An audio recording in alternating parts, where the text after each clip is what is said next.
өміріңді түпкілікті деңгейде түбегейлі өзгертетін қарапайым қағида.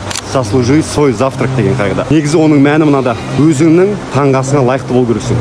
Таңғы ас ішпей тұрып, өзің еңбек етіп, яғни еңбектің қандай түрі бар? Жаттығу жасап, жаяу жүріп, таңғы бір ритуалдарын жасап, медитация жасап, оқып, білім алып, содан кейін ғана барып таңғы ас ішуге өзіңе рұқсат бересің.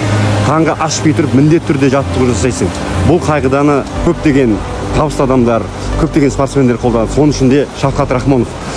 Бұл қағида керемет психологиялық эффектісі бар. Адамның нәпсісі бірден ләззат алғысы келіп тұрады. Яғни тамақтың ләззатын, ұйқының ләззатын, басқа да ләззаттарды алғысы келіп тұрады. Біз сол ләззаттың алдында белгілі бір еңбек етсек, белгілі бір әрекет жасақ, сол ләззатты алуға лайықты әрекет жасайтын болсақ, біз не істейміз? Біз миымызды жаттықтырамыз, миымызды дағдыландырамыз. Кез келген ләззаттың алдында еңбек ету керек деген миымызға сигнал береміз.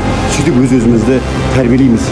Сол кезде біз кез келген успех, кез келген жетістік, кез келген табыс еңбекпен келетіндігін, оған белгілі бір ақысын, құнын төлеу керек екенін миымызға сіңіретін боламыз. Ол біздің дағдымызға, өмірлік қағидамызға автомат түрде айналып кетеді. Ол автомат түрде айналған кезде біз ол әрекеттерді, бізді табысқа жеткізетін әрекеттерді автомат түрде жасайтын боламыз. Осы қағиданы енгізіңіздер, қағиданы енгізгеннен кейін өмірлеріңіз өзгергенін көресіздер.